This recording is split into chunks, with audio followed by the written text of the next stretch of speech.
Opposing counsel, Your Honor, Mr. Mr. Herbert. Court, ladies and gentlemen of the jury, good morning.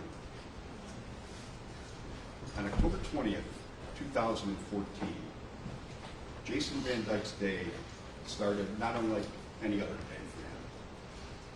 He made breakfast for his family, got his kids ready for school, gave his beautiful wife a kiss goodbye to work, gave his two young daughters a kiss goodbye to go to school.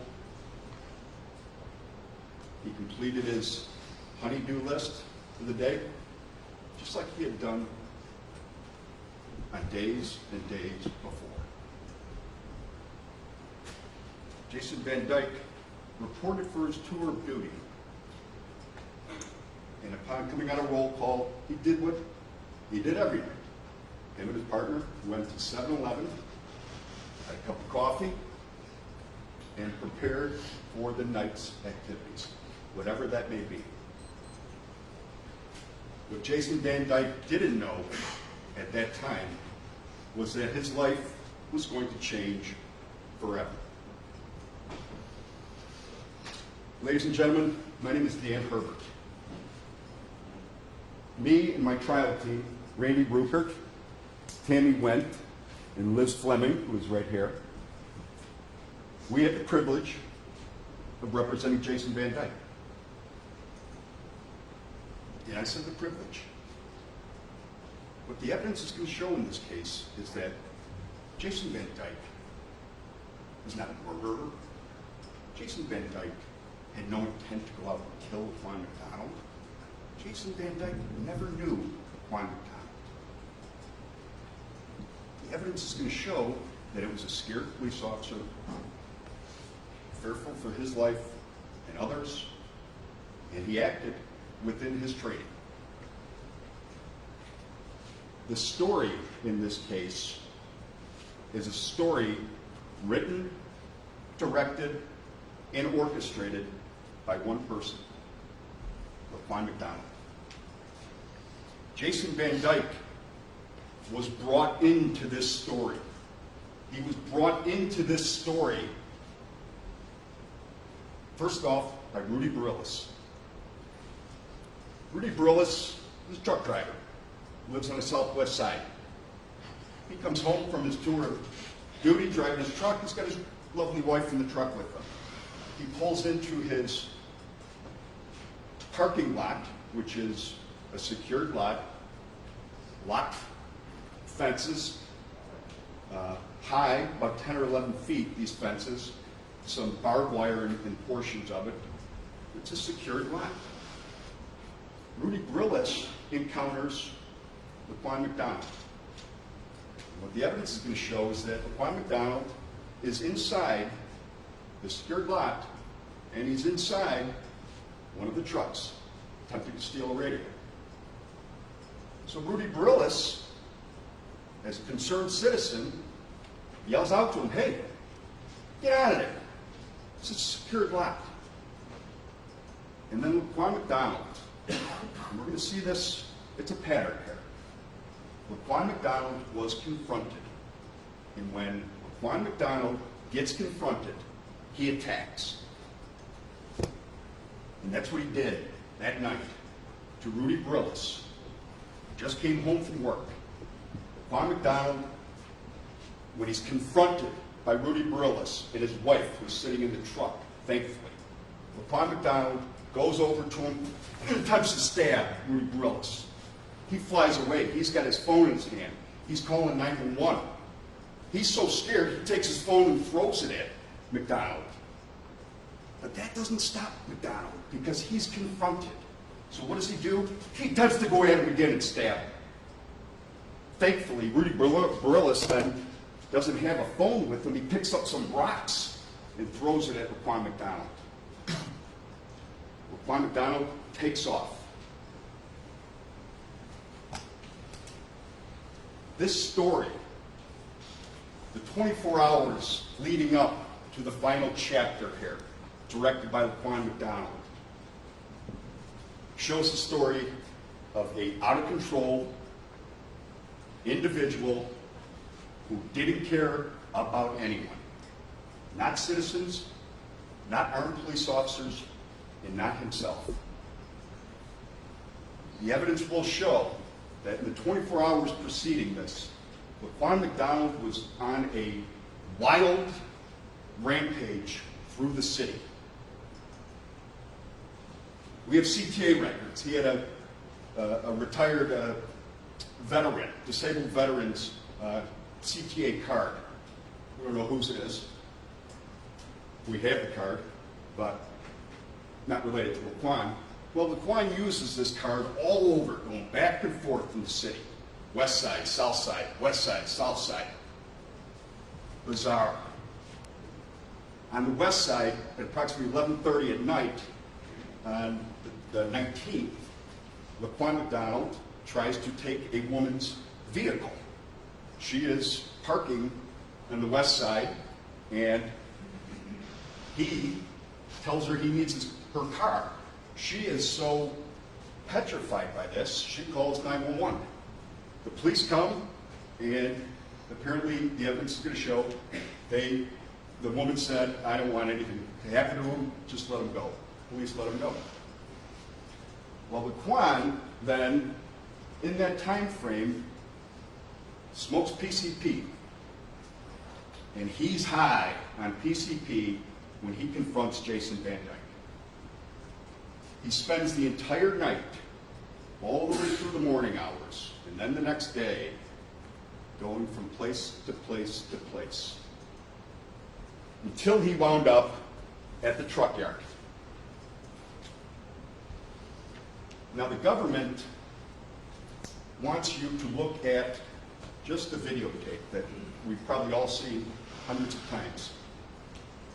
They want you to look at the final chapter without reading the rest of the book. They want you to go in for the final 2 minutes of a 2-hour movie without knowing the context. What we're going to do is we're going to show you the context because it's important in this case.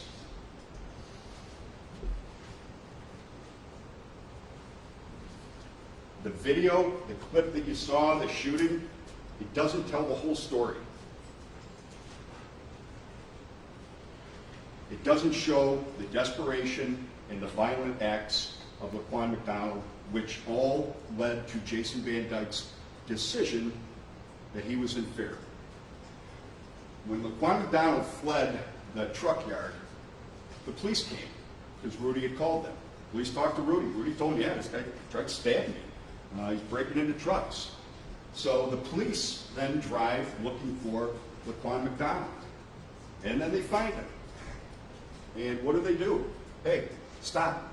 Get over here. We're going to talk to you. What does Laquan do?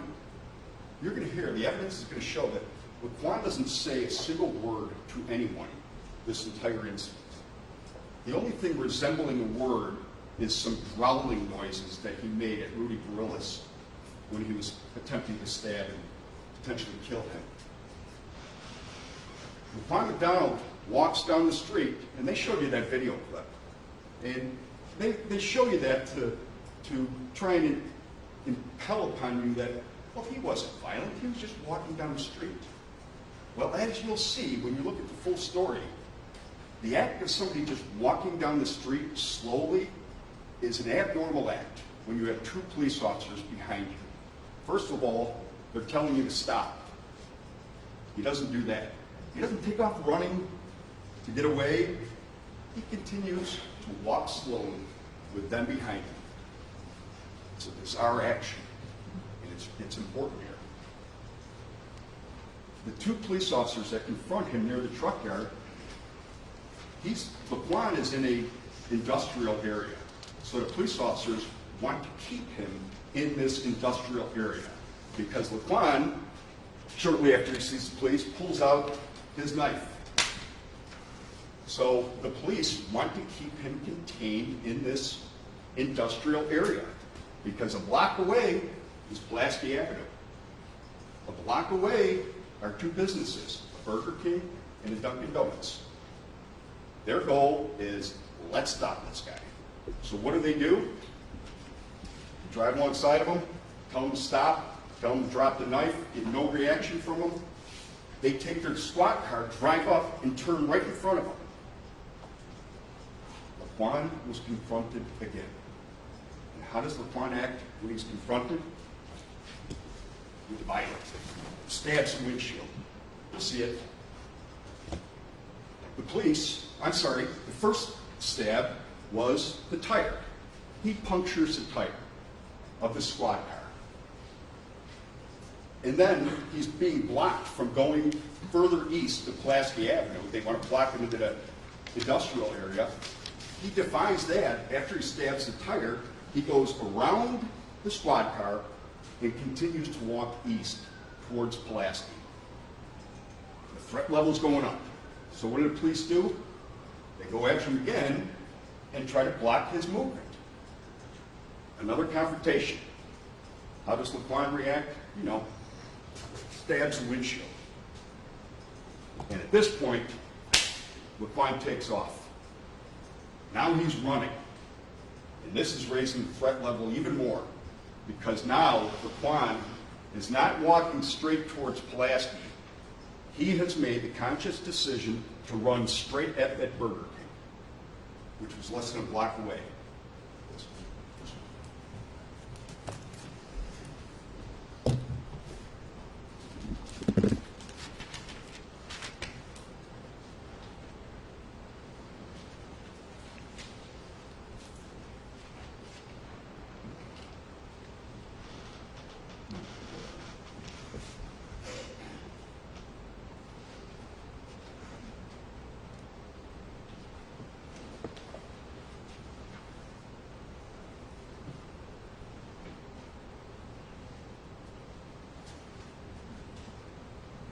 You know who that is? That's a citizen. We don't know who he is. We couldn't find him. But you saw what the citizen is doing. He's pointing. Help. Go get that armed, dangerous criminal. We call the police when we face a situation that we can't handle ourselves. And that's where the police come in. This was a situation that Rudy Barillas couldn't handle. That citizen, he certainly wasn't going near that guy. Why? Because he was out of control criminal running with a knife. So the police, now there's several cars coming. The threat level has increased now. Now we have a man who is obviously out of control, running towards a Burger King with people inside, despite the state's characterization that there's nobody around. Oh no, it was crowded. You'll hear. He's running right towards the door with the knife. Jason Van Dyke and his partner, thankfully, they drive up and they block the entrance from the Burger King. They prevent McDonald from going in there to do whatever it was he was going to go in there to do. But he didn't give up again. Nope. What did he do when they blocked his entrance to Burger King? He went to the next business, which was right across the street, a Dunkin' Donuts, knife in hand. The police recognized this is getting really scary. We need to stop this guy from going and getting into that Dunkin' Donuts to do whatever it is he's going to do. So that's when Jason Van Dyke and his partner pull up and they stop and block the access to the Dunkin' Donuts of Laquan McDonald. He's confronted at this point. And what happens to his behavior at this point? He is running away, trying to get to that Dunkin' Donuts as fast as he can. When he is blocked, what does he do? He changes his behavior. Listen.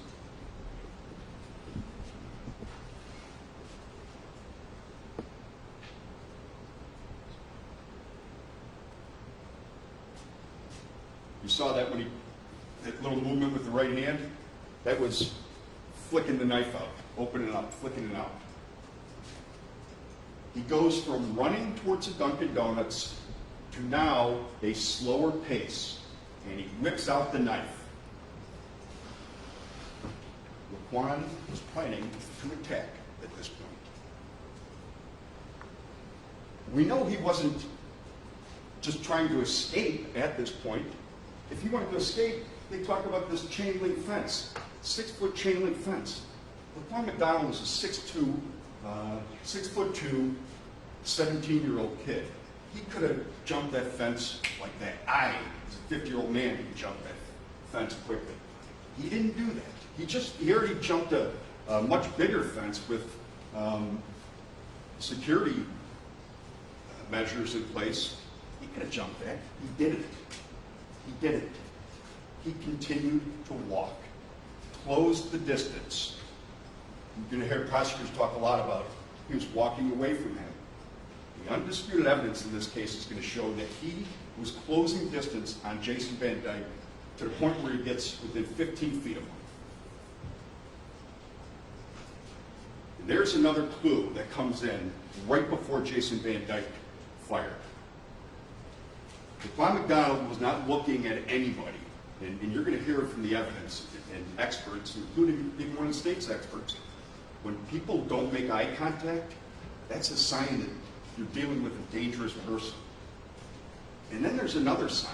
When people suddenly turn and look right at an individual, it's called targeting. And what it is you're preparing to attack, and you are looking at your attacker. Think about it like a horror movie that you've watched. You see the villain walking down the street, not very fearful, but when he stops and he turns and he makes eye contact with the victim, then that's when the music starts playing. Well, that's what happened here.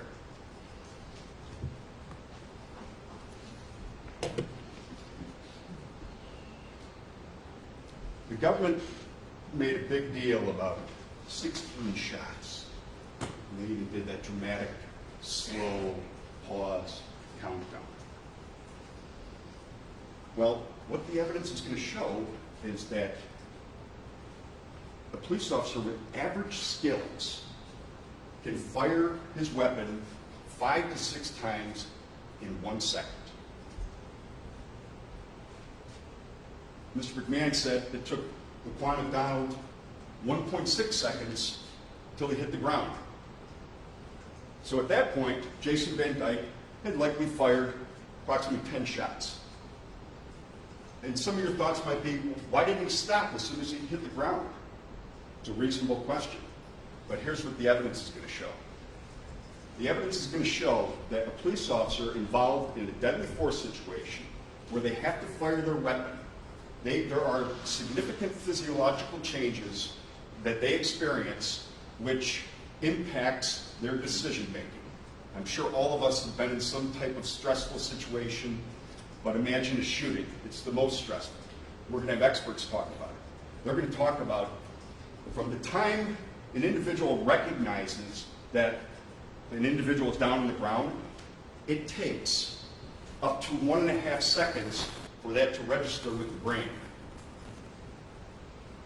So Jason Van Dyke fired 14 shots within that time frame of reasonable shots. That's what the evidence is going to show. There are 2 shots that the government might want you to think that it's, as they did their slow countdown, that's how he was shooting, just shooting at him. That's not what happened. It was pop, pop, pop, pop, pop, pop, pop. Fired his 14 shots, and then there's a pause. He's reassessing. And at this point, you got to realize, and this is what the evidence is going to show, this is an individual not watching it on a movie screen. This is an individual that just had to shoot somebody 14 times. His body is experiencing everything that a police officer would experience. Tunnel vision, auditory exclusion, he can't hear what's going on because he's focused on the threat. And the threat in this case was LaQuan McDonald. Jason Van Dyke had no idea if he even hit LaQuan McDonald. You can't see bullets entering somebody. Sure, he fell to the ground. Sure, he can assume that it possibly was because of his gunshots, but he didn't know if they were lethal gunshots. He didn't know if LaQuan McDonald had the ability to get back up and attack him. Laquan McDonald holds on to this knife the whole time when he's on the ground, despite being shot 14 times. He starts making movements, which you'll see on the video. And it doesn't look like drastic movements that he's going to get up, but there's a couple problems with video. This video is not from the perspective of my client's view. It'd be great if we had a video from that perspective. We do. We do. We recreated this using exact measurements, drones, and we can show you the angle recreated from Jason Van Dyke's perspective. And then you'll be able to judge a little bit better as to what Jason Van Dyke was feeling.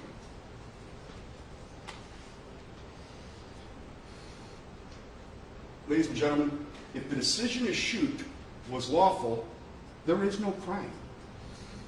If the decision to shoot was lawful, there is no crime. The government talks about 16 shots, 16 shots. Well, they didn't charge him with excessive force. They didn't charge him with shooting too many times. They charged him with first-degree murder. And you're going to see that Laquan McDonald shot, the first 3 shots hit him in the front. And the first or second shot killed him. We know that after the fact. We're going to have evidence of that. But here's the thing, ladies and gentlemen. Even if you believe everything the government said, and you believe, well, I wouldn't have shot him, Jason Van Dyke, he wasn't in reasonable fear. Even if you believe that, which I don't think you will at the end of this trial, the shooting is still lawful. Listen. In Illinois, when you look at this instruction, we have a law in the books that talks about peace officers' use of force in making arrests. Every one of us as citizens has the right to defend ourselves from an attack. Police officers enjoy that right, but they enjoy other rights. A peace officer, unlike citizens, they can't retreat or desist from efforts to make a lawful arrest because of resistance. We know that this was a lawful arrest situation. The government even admitted that in their opening. Next. A peace officer, police officer, is justified in using force likely to cause death or great bodily harm only when he reasonably believes that such force is necessary to prevent death or great bodily harm to himself or another. That's the defensive life portion of it. There's more. Or you can have that situation, or you can use deadly force here. A peace officer can use deadly force to prevent the arrest from being defeated by resistance or escape, and the person to be arrested has committed or attempted a forcible felony which involves the infliction or threatened infliction of great bodily harm. The evidence is going to show that. They will not be able to dispute it. But there's more. Or the person to be arrested is attempting to escape by use of a deadly weapon. Judge, I'm going to object at this point. The instruction requires the inclusion of the word necessary, and it's not in this portion of the presentation. Thank you. Judge, it's in the overall portion. We're pulling out words from it. So. All right, we'll include the words that are in it. Laquan, is he using his knife to aid his escape? Oh yeah. That's why he flicks it out. That's why nobody is, if he didn't have a knife, police would have just came and grabbed him, jumped on him, put him in handcuffs.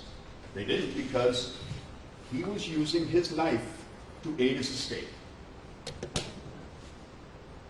Or, the final situation, indicates that he will endanger human life or inflict great bodily harm unless arrested without delay. Those are all, any one of those factors, the shooting is justified. We have all 3 of them here. Jason Van Dyke had a reason to believe that Laquan McDonald was going to hurt somebody. As a police officer, his job is to serve and protect. That's what's on his police card. His job is to protect the Rudy Brillises of the world, or the next Rudy Brillis that Laquan was likely to encounter. And that's why that law, the Peace Officer Use of Force statute, that's why it's been on the books for over 5 decades. Police officers have a duty to protect the public, to protect people from potential harm. And that's what we have here, ladies and gentlemen. You'll hear from several experts. We'll have a use of force expert. His name's Barry Broad. He's from California. He's an individual that testifies for police officers and against police officers, right down the middle. He justifies the shooting. We'll have an individual, Barry Broad, or I'm sorry, we'll talk about Barry. We'll have Nick Pappas. He was the firearms instructor at the training academy, and you're going to hear that Jason Van Dyke's actions, although they may seem strange to us as civilians, that's exactly what they're trained to do. And you'll hear that testimony. You'll hear from Dr. Lawrence Miller, renowned doctor from Florida, and he is going to tell you about the physiological effects that an individual and a police officer go through when they're involved in this deadly force situation. His testimony will be great, but in short, it's what you see on a video when you're not experiencing this that looks like a minor thing is blown up. The threat looks bigger. The knife looks bigger. Everything looks closer. It looks more imminent. And that's important because your job, you can't judge this on what would I have done watching it on a TV screen. You have to judge it, and the judge will give you instructions. You have to judge it on what would a reasonable police officer do in the same situation as Jason Van Dyke, experiencing the same physiological changes to his body that happens to every officer.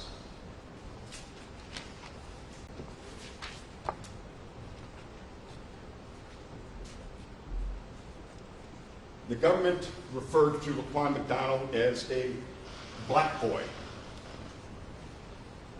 Obviously, Jason Van Dyke is white. The government wants you to think that this is a racial issue because that's more inflammatory. Race had nothing to do with this. Race had absolutely nothing to do with this, and there will be no evidence whatsoever to suggest that race is a factor.